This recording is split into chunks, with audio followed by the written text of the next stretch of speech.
Welcome to the Health by Haven podcast. I'm your host, Haven Quinlan. If you're a multi-passionate wellness enthusiast, then you're in the right place. I'm obsessed with learning as much as I can about the wellness world, and I want to share that with you. Each episode will dive into various aspects of health and wellness through inspiring and informative guest interviews with some solo episodes thrown in. Tune in for all things health, and let's have some fun, shall we? Emily Lethgo is the founder and CEO of Matchpoint Socials, a boutique marketing agency specializing in creative and strategic solutions for businesses in the tourism industry and beyond.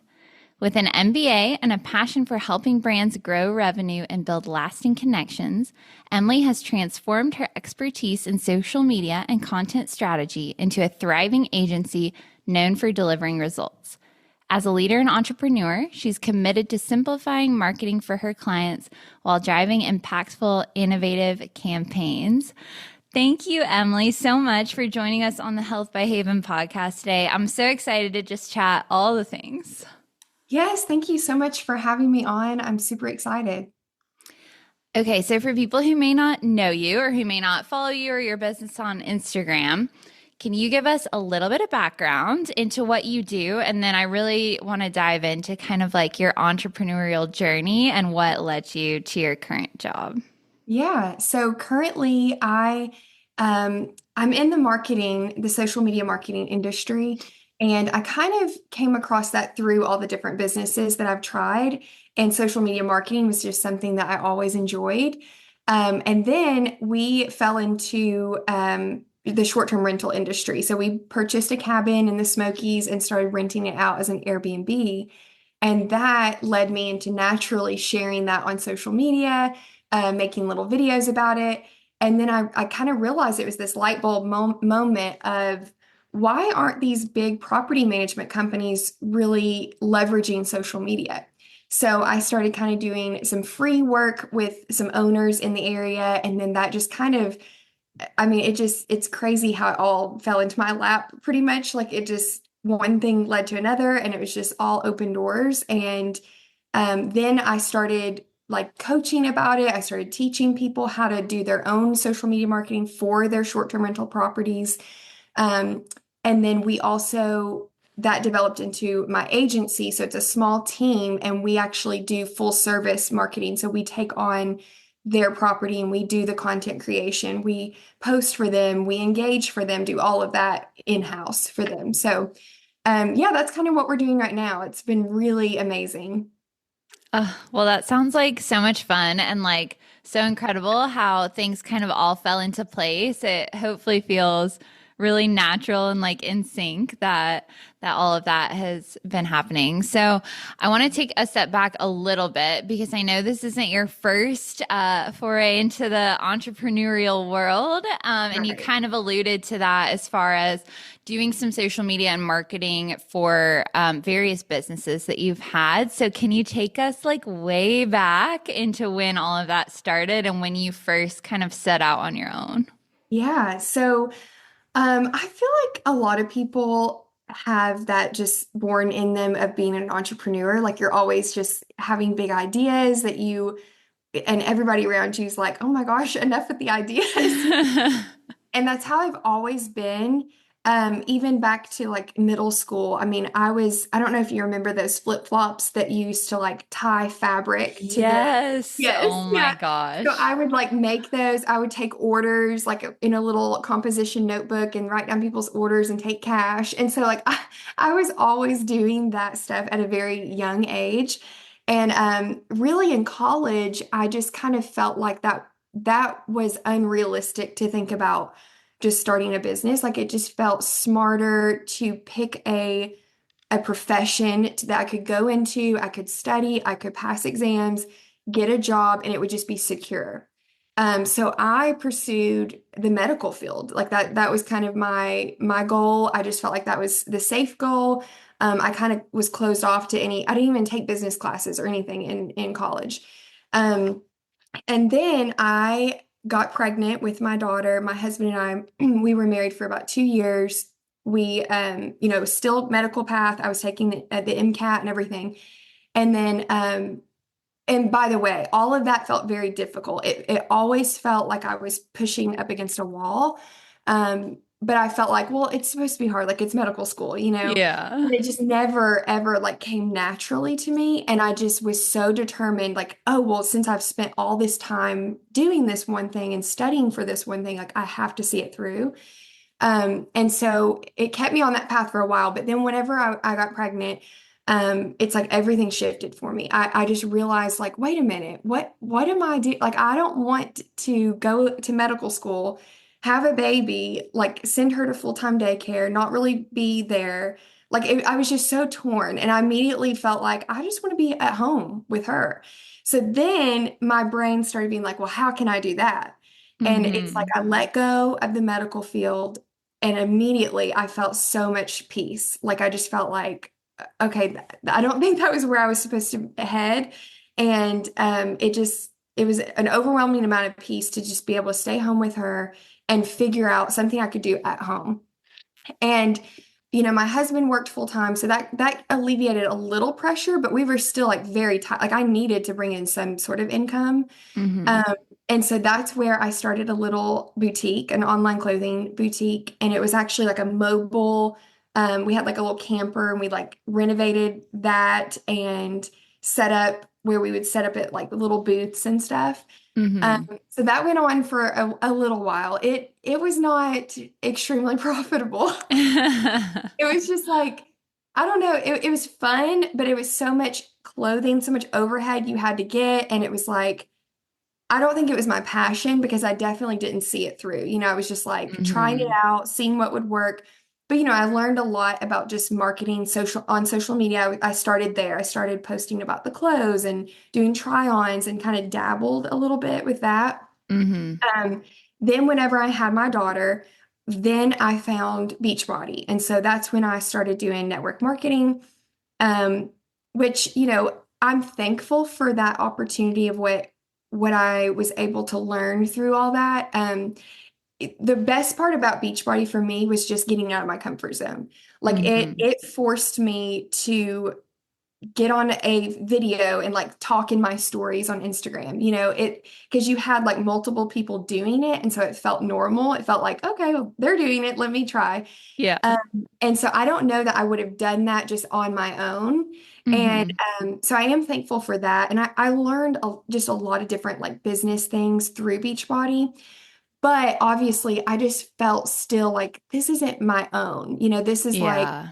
I'm basically a low paying sales job. It's like Hmm. I could never get the traction going to build a team. And I didn't want to build a team. I was so frustrated when you would bring people on to help them build their business and then they would just quit. And it's like, why did I spend this much time trying Yeah. to do that? Yeah. And I realized through that process that I want to build a business where I can have employees or people that I can pay to work, not like, have to like pitch this dream to them all the time. And so, Yeah.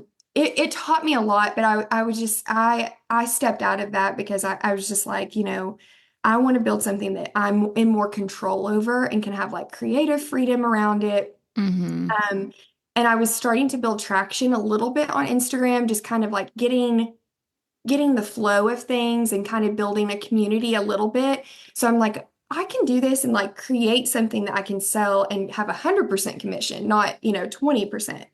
Um, and so then that's where the Airbnb came in at that point. And it was just a total game changer once I sold my first social media package where it was just a service of like, hey, I'm going to post for you. Once I sold that first package, it was like a light bulb went off for me. And I just kept doing it. I kept raising my prices because I'm like, I started really low pricing. And now it feels like I'm in my sweet spot and it just feels like such a relief to be in something that you feel like you are passionate about and you're actually like gifted at. It's Hmm. a total different feeling.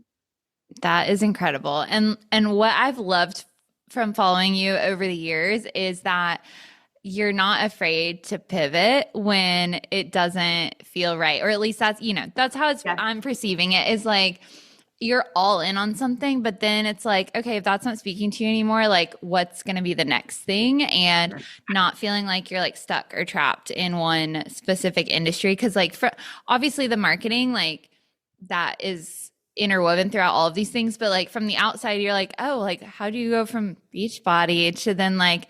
rental properties and to social media marketing? Do you know what I mean? And so, Yeah. I think that's such a good testament to people who are listening of like, okay, if you feel like kind of like you said with medical school, like if your head is like beating up against the wall every day and you're not enjoying it and it's feeling challenging and you're interested in trying something new, like why not? You Yeah. know?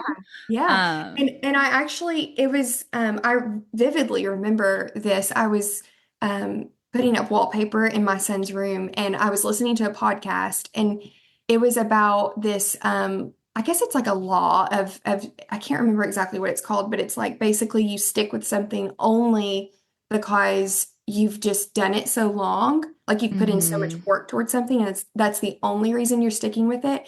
And I immediately was like, that's Beachbody for me. Like, I'm only in this still because I just feel like I've put so much time and energy into it. And really, Mhm. that was medical school too. And so I feel like if you can release that, like, see it as a, you learned a lot through that process. It wasn't a waste. But you can actually just take that and learn and then pivot to something that you're passionate at in this season. Yeah, I love that. And I love that, like you said, you can learn and grow from it still. It doesn't have to be a complete wash, even if Mhm. it doesn't seem super directly applicable. It's like, okay, well, how can I utilize this to get to the next thing that I want to Yes. do, which is so Yeah, great. exactly. Okay, I want to hear more selfishly about the rental properties because I majored in interior design and architecture in college, and so that's just always been something that I'm interested in. And so tell us everything about how that came to be and kind of your process of refurbishing that cabin. Yeah. So we found that my dad and I started kind of throwing around the idea of he has a lot of long-term rentals, and so we started looking into the short-term rentals because I'm like 30 minutes from the Smoky Mountains. And so once I saw that he was like kind of interested, I'm like, okay, I'm gonna get serious and start really like looking on Zillow, just trying to really find a property.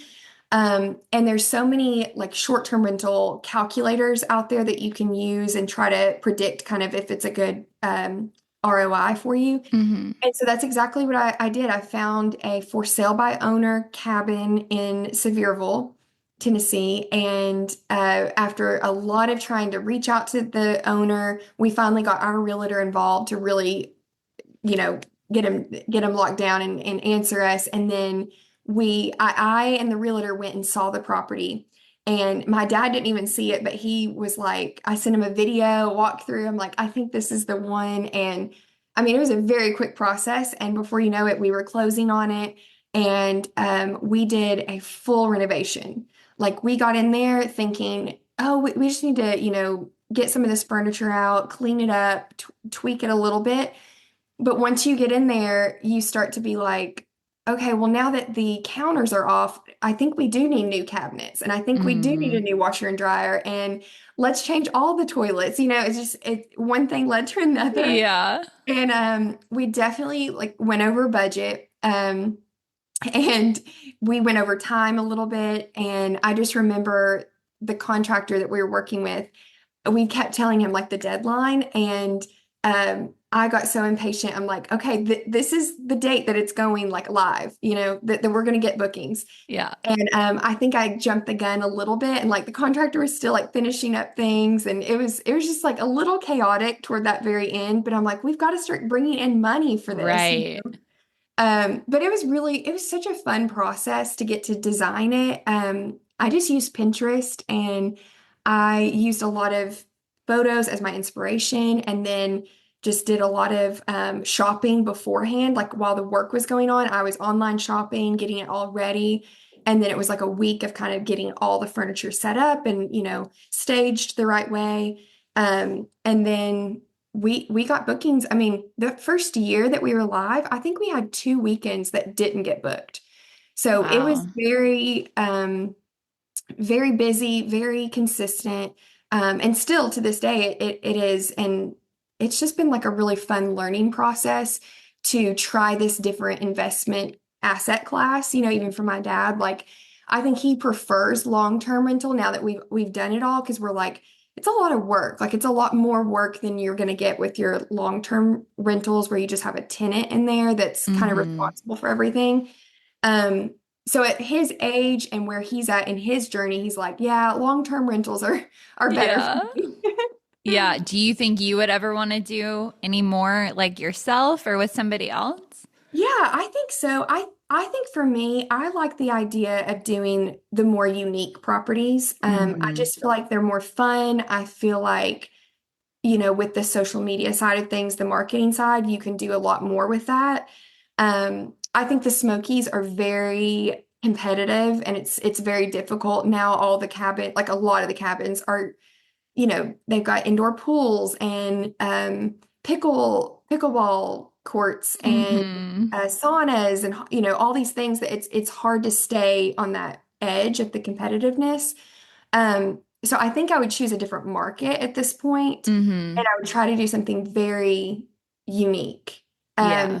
I met somebody, she used to work for like a potato company. She had like this huge potato. And when she retired from that job, she turned that potato into an Airbnb. And like What? that potato has stayed like solidly booked. And Oh so my I'm like, see, gosh. that's it. Like, you don't even have to have something luxury. It's like just the uniqueness that people can say, I stayed at this place. Yeah. So I think that's the kind of the direction I would go next is just something Mhm. really unique. Yeah. Oh my gosh, that's so Yeah. fun. Now, I have to imagine though, like purchasing a property is a huge investment, and I've only ever done it once when I bought a home in South Carolina, and I was like, "Who let me do this? Like, I don't feel like I'm old Yeah. enough for this or responsible enough for this." And it was like very scary to feel like you're like signing your life away at closing. And Yeah. so I cannot imagine like doing that with a secondary property and like a family and everything. Like, was that Yes. just terrifying? Well, I felt really confident with it being a vacation rental market. There's so many short-term rental regulations coming up now, like in New York and even Nashville and just different Hmm. places we're seeing like they're trying to really tighten up. And so that's one good thing about the Smokies market. It's like it's not going anywhere. It's been there. Yeah. It's always like been a vacation rental market. So I did feel confident in that. And then you always just want to run your numbers as a long-term rental too, just to make sure that if it's just not working, it's not cash flowing enough, that you could just get a tenant in there. Mm. And so that coupled with that it just made me feel a lot better. And we got this cabin for less than $300,000, which was like the market was starting to go up crazy. And now Hmm. it's hard to find anything, under 400. It's Yeah. just gone up. And so we kind of felt like, we're going to put in money into this, like the equity's going to build, so we could sell it if we needed to. Yeah. So as long as you kind of have multiple exit strategies, I think you can feel a little bit, better. Um, but it still is, it's stressful just to think like, okay, how long is this HVAC going to go, and like Yeah. what happens when that, and it's not as passive income as people make it sound like on social media. Like it's very much like you're putting a lot of your money back into the property account just to like make updates and kind of fix up things and do things that you weren't able to do in the beginning. Hmm. So, you know, it's been fun. It's been a great learning process. But I'm also like, I don't know. I'm curious and interested to try different real estate investment Hmm. strategies. Like I'm open. I just started this. So we've tried short term. Like I would love to try maybe storage units or just something totally different. I would love to tap Yeah. commercial real estate.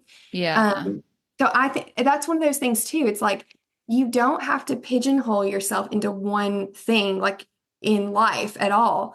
It's okay to try and pivot and like move on to different things if that's not what you feel like is the best fit. Now, for me, I think I could see me acquiring like more short-term rentals, but still trying out different asset classes just to like see what's out there. Yeah. And then kind of after I figure out, okay, no, this is my sweet spot, then kind of go all in into one area. But I think people need to be more open and not feel so like tied down to something. Um, Hmm. and I struggled with that for a moment because I'm like, well, I am in the short-term rental industry. Like, I need to be investing in them, you know? But then I'm like, what? Like, who says that? Who made that rule up? Like, I Yeah. know how to market them. It doesn't mean I have to be a host and own them and do all that. Like, I can still be a real estate investor and understand and help my client market, you know? Um, Hmm. so yeah, it's funny like what our brains will do to like protect us and from taking action on things. Yes. Oh my Yeah. gosh. I feel like people need to rewind and hear that Yeah. again because I just could not agree more. So, Yeah. okay. And so were there like resources, whether it's podcasts like you mentioned or books or groups or anything like that, that kind of like when you were looking into, okay, I want to invest in this real estate property, or when you were thinking about starting your social media management business, like Yeah. that you would recommend to people who might be interested in the same thing? Yeah, so if you're looking to start like investing, or even if you want to be like a co-host or a property manager, I recommend. I loved the book by Avery Carl, and it's like the short term goals for long-term wealth, I think is what it's called. That was a really great book. I read that in like a day or two, and it just is the very practical things that you can do to kind of start that process. And then a Facebook group that I loved it and that I still am in and love is called Female Short-Term Rental Investors Group on Facebook. It's a free group. It's so valuable, and you're just gonna you can just be a fly on the wall and kind of observe and figure out if this is kind of the right path that you want to take. There's also other investor like people that invest in different stuff in there so that you'll kind of get a wide variety of things. That's great to know. I feel like we forget about the value of Facebook groups, but you're right. Oh yeah. If you don't have like coworkers in a Yes. traditional sense to bouncing things off of, like what a great way to find somebody who's like kind of in a Yes. similar situation. Yes, definitely. Okay, and so from that rental property, am I getting your timeline right? That's kind of where you started posting about it and we're like, "Oh, wait, like this is it." Yeah. Yeah, so I used a Facebook group. I remember there was like a short-term rental owners Facebook group for the Smoky Mountains. And when I started posting on social media about the cabin, I created the cabin its own Instagram and Facebook. And I started collecting emails to try to get direct bookings like before we even launched on Airbnb. So I collected over 100 emails in the time that I was showcasing like this transformation of this cabin. And so I had that kind of social proof in a way of like, here's what I'm doing. And so I shared that on a Facebook group and said, I'm looking for 10 properties, 10 cabins to come and create free content. And I was so shocked. Like, you know how a lot of times you'll do a post like that and it'll be crickets. Like you just never know what to expect. And so I was really shocked. Like I had probably 50 people comment on that and like give me their email. And so I went through and chose like 10 of the top properties I felt like would, perform well, Hmm. and drove all over Sevierville, Gatlinburg, Pigeon Forge, and did 10 kind of photo shoots in a way, like just content creation. At that point, I just had my phone. I just had my phone and I just took clips and did all the editing myself. I sent it in like a Google Drive and emailed it all over to them. And then that goal of mine was just to kind of create a portfolio in a way of like here's like a different views of my work. um Hmm. and I did tell them like if you want me to do this more, like I can create this consistently and like create you an Instagram and all of that. um I think I got one client out of those like 10 free ones from Hmm. the free content I gave. I got one client, but again, I had no idea about social media management. Like I was just searching Facebook groups and Googling. Like I didn't know what to charge. I didn't know what services to offer or anything. So it was really fly by the seat of my pants. And I remember just focusing on what do I enjoy? Like I get to create this contract exactly how I want to create it. Like if I don't want to do monthly Zoom calls with the client, I'm not adding that to the contract. So I Mm-hmm. kind of decided what's gonna fit with my life being a stay-at-home mom of three kids, what's gonna make it to where I enjoy it, but it's still, I'm gonna be compensated fairly. And so I just remember plenty of times sending proposals and just praying like, okay, if I hope it works, like, if this is the right fit, God, like, please let this happen. And if not, like, then it's fine. Mm-hmm. And so many times, like, God has just opened those doors for me. And like, it's just been a huge blessing and closed doors. Like, there's been closed doors too, that have really, they kind of stung in the beginning. And then I'm like, 6 months later, I'm like, oh, I understand why that didn't work out. Yeah, which Yeah. also can be so applicable in like all aspects of life, Yes, I feel like. exactly. Yeah. Exactly. Yeah. Yeah. So I just that's kind of how it started. And then as soon as I would get, another client, I would up the price a little bit. And now I feel like I've raised my prices to where I feel really good. Like I feel like I can it covers like my expenses, it pays the team, it just feels like we're on a really good trajectory for growth. Yes. Okay. So talk to us about your team. How did you get to the point where you were like, I think I would like some help, and how did you go about getting those people on your team? Yeah. So, back to the Beachbody days, that was like my dream is to have this like team. I wanted Hmm. like this group of women where we had community and we were like doing this work together. But it just never happened there. And so with my business, it was so cool how it like pieced together with all of these incredible women.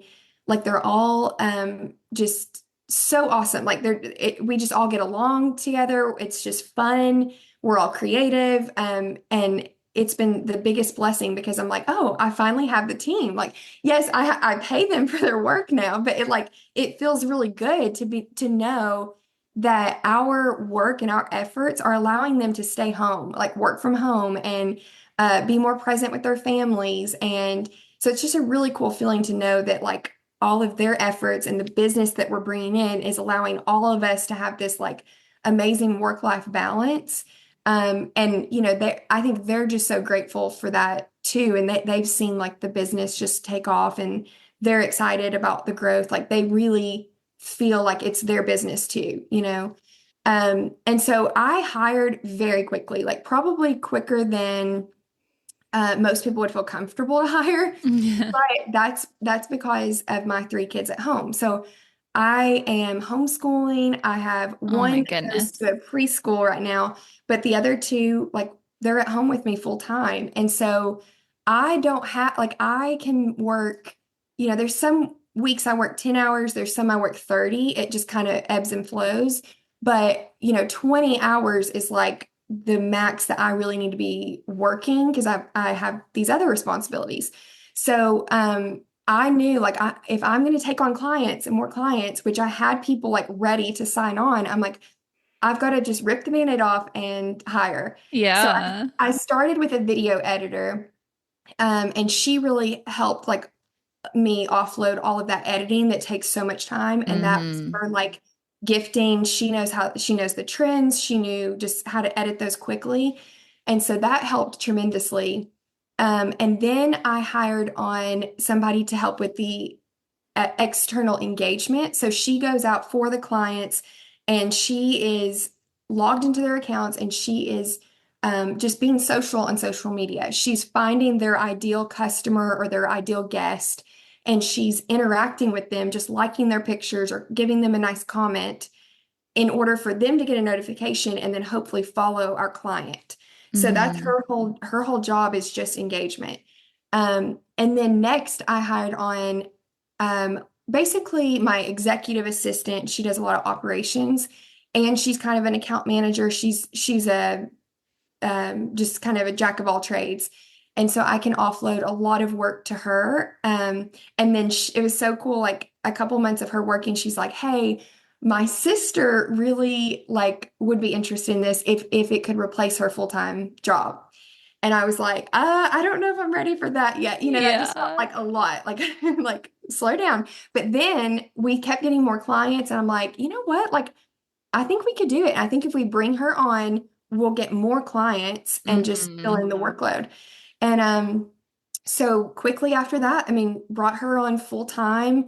And so they work together a lot of the times. Like they have a little office at one of their houses, and Yeah. they're just like best friends and sisters. And so that's really cool to get, they both like were working outside of the home and now they're working at home together. So that's really cool. Yeah. Oh my gosh. That's amazing. And that's okay. Kind of why part of why I wanted to have you on, Yeah. like we were talking about offline, is while your industry may not seem like, okay, why am I inviting you on a health podcast? You know what I mean? But like I do feel like it's so important in our like day to day and our mental health to like enjoy what we're doing, because we really are spending like a lot of our lives working and feeling like you're contributing to something you care about and that you have job satisfaction and everything. So to be able to offer that to those employees with your business is just so incredible. And it sounds like you have a pretty good balance as well with your kids, because that was also something I wanted to ask you about, is like how are you managing this, and I didn't even know you're homeschooling your children. So Yeah. like that's so much, but Yeah. I guess the team is super helpful with that. Yes. Yeah. Like right now I have it set up to where I pretty much work every day, but it's like little spurts every day. Ideally, I do want to take one day off, but I actually enjoy not working like a ton of hours during the day. And I just kind of had to realize like, you have to get comfortable with what your preference is. And I would much rather work every day, like 3 hours every day, rather than 10 hours, 4 days a week or something. Mm-hmm. So I think you've got to get clear on like what is your preferred work schedule. And if you can strive to get that, if you have an employer that will work with you on it. I know that my team actually came to me, two of them, and really wanted Fridays off. And so we kind of worked together to do like every other Friday, because it's important to me that they feel like they have some freedom, like, but Mm-hmm. also we just have to meet our clients' needs. Like that's our top priority. And then if we can get those client needs met, then like I want you all to be flexible and like create your own schedule. Because I know if they have job satisfaction, like they're going to stick around longer, they're going to enjoy their work, they're not going to feel like this is such an inconvenience. And so I think we just all have to do a better job of like, why wouldn't you give your employees, kind of the desired role or the desired time frames that they want to work if it can still produce what you need to produce? Absolutely. And I think like so many of us grew up with parents going to like a 9 to 5 job or something where we just don't even think about it. But if you step back, if you're able to have that flexibility, like why not? Yeah, yeah, because I can work, like 3 hours in the morning and then be done. And maybe I do another hour like after the kids go to bed. And if that's the best schedule that works for me, then that's great. I think you just have to be really intentional and kind of setting your hours and kind of communicating to your family that, hey, this is kind of the working hours. And after this 1 hour, like I'll be done, I'll put the computer away. I think even back to the Beachbody days, I really felt like I was on social media so much, like filming, recording, like kind of being that lifestyle person on social media, trying to capture everything. And with this business, I don't feel that need or that pull. I'm like, I'll take pictures and videos. And then the next day, if I want to upload those, I'll share those if I want to. But I don't want to like live in the app and like posting in real time. It just kind of takes Mm-hmm. away from what's happening, and being present. Um, Mm-hmm. so that's been a change in this business and in this industry. Like I'm teaching more social media and like sharing education, so it doesn't feel like I have to be this like lifestyle brand. Yeah. So for managing like your team and your work and then life at home with your family as well, like I have to imagine you guys probably have some good systems set up to kind of, keep things flowing and not feel like crazy overwhelmed every single day. So for anyone listening who maybe is a business owner, or maybe they're working and they have a side hustle, or they're working and they have a family, like do you have any tips or things that have been like super helpful for you?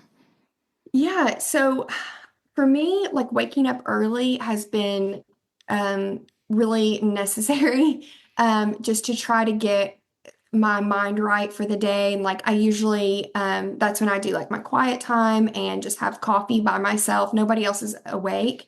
And that just helps me kind of set the tone for the day. And then I have implemented where I'm trying to lift weights a couple times a week and then just walk. I got a walking pad. And that has actually helped so much. Like my desk, raises up and I can just walk and I'll walk an hour without even like really noticing it. Um, Mm-hmm. but just those little things have really helped me just stay on top of like kind of multitasking when I can, Mm-hmm. has really helped me achieve different things, but at the same time. And then for school this year, we did put my 3-year-old, we put her at a part-time like preschool. So that helps a lot because my other two are 5 and 7. And so they play really well together. So when I want to step away for a Zoom call, I can do that. But it definitely is one of those things like if they come into the room, I just have to be like, sorry, just 1 second. And so everybody has been so kind about that and very understanding. Like it's not a big deal like we think it might be. Mm-hmm. And yeah, just my husband, he's got a flexible job too. So he's off on Friday. So I try to get a few things done more so on Fridays when he's at home. Um, but overall, it's just been this, balancing of kind of 1 week at a time. We sit down together and kind of figure out our schedule. And if there's times I have a meeting or I'm going to be gone, he fills in the gaps and vice versa. So it's really been a team effort, and I'm really thankful. Like my husband's supportive and just understanding and like filling in those gaps. And then we also have a couple amazing babysitters that I feel like we can call on if we need, a last minute thing. But I guess that's what I would say is like rely on help. Like don't be afraid to ask for help. And try to be present in the one thing that you're doing. So if you're working, like be present, enjoy it, don't feel guilty, like just be present in that. And then turn your computer off, put your phone away, and be present with your family. And I'm not perfect at that by any means, but that's kind of my goal is like this year, 2025, I just want to be really intentional with whatever I'm doing, whether that's work or family, and just be all in, all present at that one time. Yeah, that's great advice because I feel like you feel like you get more accomplished that way as Yes. well. Yeah. Yeah. Oh, yeah, definitely. Okay. I feel like you've given so much great tangible advice already throughout the episode. So people are really going to learn a lot from this, but maybe like parting advice or wisdom or encouragement if anybody is interested in going out on their own or, pivoting their career into something they're more passionate about, what would you say to them? Yeah. So what I've seen a lot of times is people are just so crippled with fear of like, what is so and so going to think about this, or what are people going to think about me? And I will tell you, like, it gets easier the more you put yourself out there and the more that you just um you build trust with yourself and you say, like, I'm not gonna let that determine what I do with my life. And you just have to be like all in. There is no plan B. And that's what I've noticed too, is like when I set out to do whatever I'm planning on doing, I'm not thinking anything about what somebody else is thinking. Like I'm just focused on that goal. And obviously, your spouse, people like that love you, you can talk through those things with them. But I'm talking about, those external people like that we went to high school with. It's like, why are we letting that determine what we do? And so I would say just don't even have a plan B, like set dates for yourself. I've done that too, where it's like, I'm going to go all in with this thing for 12 months. And then at the end of that 12 months, then I can decide if I want to not continue this or continue this. That way at month, 4, when you're like, no, this is not what I thought it'd be. It's like, I have 8 more months and then I can make that decision. And that will help you to not feel like you're quitting on yourself, because if at the end of the 12 months you decide you're not going to continue, it's not quitting. Like you made your commitment, you completed that, and now you're pivoting. So I would say making like really intentional dates with yourself on finalizing that task. Yes, I love that. That's wonderful Yeah. advice. Okay, I'm going to shift us into some final questions, and they're a little bit wellnessy focused, but I think Okay. we can have fun with them Yeah. still. Okay, what's your favorite workout? Oh, that's a good one. So I love just weightlifting. Like I love being told like here's my sets that I need to do. And then I like turning on like a TV show and just going through it and lifting weights. Love it. What's Yeah. your favorite food or a few? Um, Favorite food, I would probably say pizza. Can't go Yeah. wrong. Yeah. All right, we've got some rapid fire, this or that. Morning or evening workout? Morning, Running or walking? walking, Lifting or body weight? lifting, Indoor or outdoor workouts? indoor, Juice or smoothie?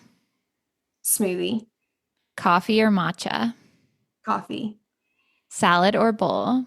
salad, Pizza or pasta? pizza, Tacos or quesadilla? tacos. An early riser or night owl? That's hard. I'm kind of both. Get your rest, Emily. Yes, Busy I know. lady. I know. Oh, okay. Well, that was amazing. Emily, thank you so much for coming on. It was so much fun getting to chat with you again. And if you can tell everybody who's listening where they can follow along, if they want to stay at your property, where they can find that, if they want to work with you, how they can do that. Yeah, just head over to my Instagram and it's at Emily Lethgo. And I'll provide you some links too for the Airbnb booking. Perfect. We'll put it all in the show notes. So if you're listening, scroll on down, give it a follow. Maybe you can book your next vacay to the Smokies because it's a very adorable designed cabin. So thank you, Emily. Thank you so much for tuning in to this episode of the Health by Haven podcast. If you enjoyed today's episode, please be sure to give the show a 5-star rating and leave a review. It makes such a huge difference in reaching new people and spreading the joy of healthy living. I would also be so appreciative if you subscribe to the show in the listening app of your choice so you never miss an episode. Your support truly means the world to me. Have a happy, healthy day, and I'll talk to you again soon.